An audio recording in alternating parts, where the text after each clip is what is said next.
kelompok 6 ingin mempresentasikan tentang audit kas dan instrumen keuangan.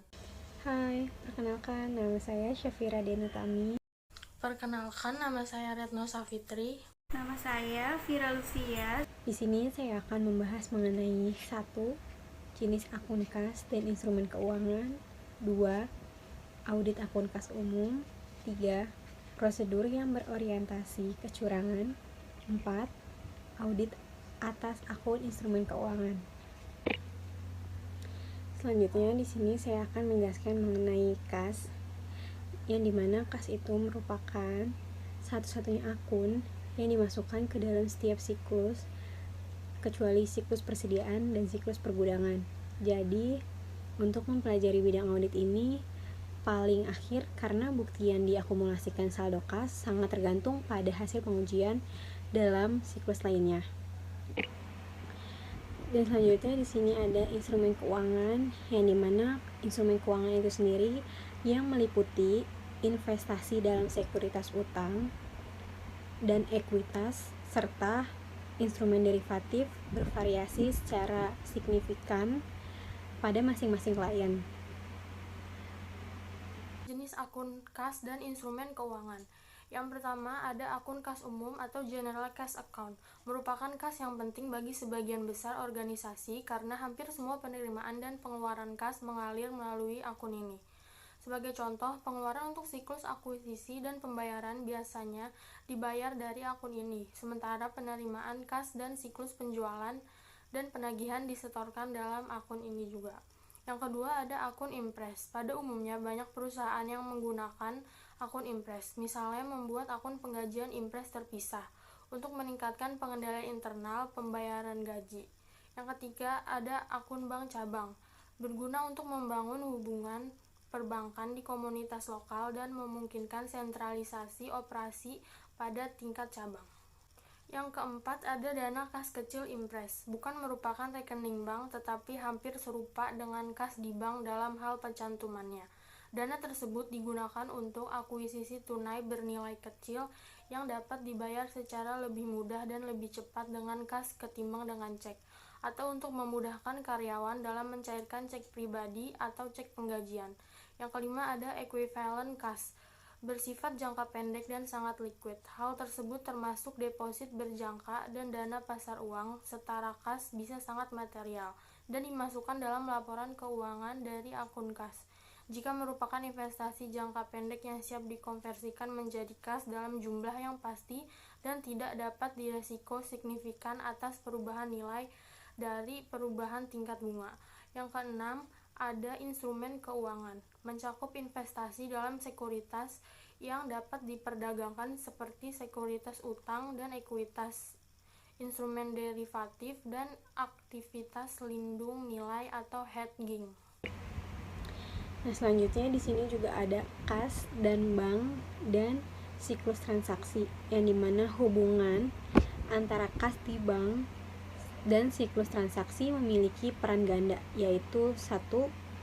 Pentingnya pengujian audit atas berbagai siklus transaksi dalam audit kas, dan 2. Membantu untuk memahami lebih lanjut tentang integritas berbagai siklus transaksi. Selanjutnya ada audit akun kas umum. Itu merupakan saldo pada kas umum yang dimana auditor harus mengakumulasi bukti yang cukup dan tepat untuk mengevaluasi apakah kas seperti yang tercantum pada neraca. Ada 5. Yang pertama, mengidentifikasi resiko bisnis klien yang mempengaruhi kas. Yang kedua, menetapkan materialitas kinerja dan menilai resiko inherent. Yang ketiga, ada menilai risiko pengendalian. Yang keempat, merancang dan melaksanakan pengujian pengendalian serta pengujian substantif atas transaksi. Yang kelima, merancang pengujian atas rincian saldo kas. Saya akan menjelaskan tentang prosedur yang berorientasi kecurangan. Menjadi salah satu pertimbangan yang utama dalam audit saldo kas umum. Jadi, seorang auditor harus memperluas prosedur audit kas akhir tahun untuk menentukan kemungkinan adanya kecurangan yang material apabila pengendalian internal itu tidak memadai, terutama pemisahan tugas yang tepat. Yang pertama itu memperluas pengujian rekonsiliasi bank. Contohnya, mengecek semua transaksi di beberapa bulan terakhir dimasukkan atau dikeluarkan dari rekonsiliasi bank secara benar dan mengecek apakah semua itu telah dicantumkan dengan benar. Yang kedua, bukti kas. Bukti adanya transaksi masuk dan keluar. Contohnya itu semua penerimaan kas yang tercatat telah disetorkan dengan benar. Semua jumlah yang telah dibayar oleh bank dicatat. Yang ketiga, pengujian transfer antar bank. Untuk tidak ada penggelapan uang. Contohnya, mentransfer uang dari satu bank ke bank lainnya dan mencatat transaksi tidak benar. Audit atas akun instrumen keuangan. 1. Mengidentifikasi risiko bisnis klien yang mempengaruhi instrumen keuangan, yaitu risiko bisnis yang terkait dengan instrumen keuangan akan bervariasi tergantung pada signifikasi dan agresivitas aktivitas investasi perusahaan. Contohnya, beberapa perusahaan mengalami kerugian yang besar dari pedagang nakal yang disembunyikan mensalah-saji saldo investasi dan kas. Kedua, menetapkan materialitas kinerja dan menilai risiko inheren. Faktor-faktor yang mempengaruhi risiko inheren atas instrumen keuangan.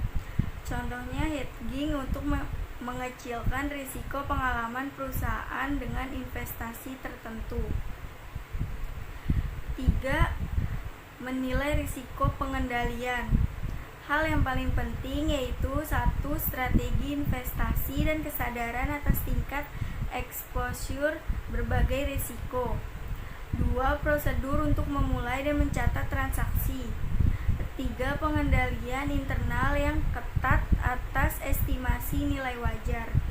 Yang keempat, merancang dan melaksanakan pengujian pengendalian dan pengujian substantif atas transaksi, yaitu tidak seperti beberapa akun lain di mana auditor dapat memilih untuk melakukan pengujian substantif yang lebih ekstensif dan mengurangi ketergantungan pada pengendalian. Kelima, merancang dan melaksanakan prosedur analitis.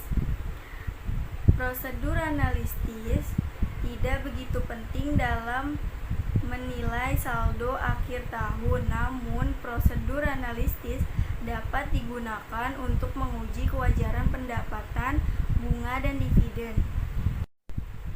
Keenam, merancang pengujian atas rincian saldo instrumen keuangan. Pengujian yang berkaitan dengan nilai realisasi akan bervariasi menurut jenis sekuritas dan standar akuntansi terkait. Standar akuntansi mengharuskan instrumen keuangan dicatat pada harga pokok. Demikian presentasi dari kami, kurang lebihnya mohon maaf. Wassalamualaikum warahmatullahi wabarakatuh.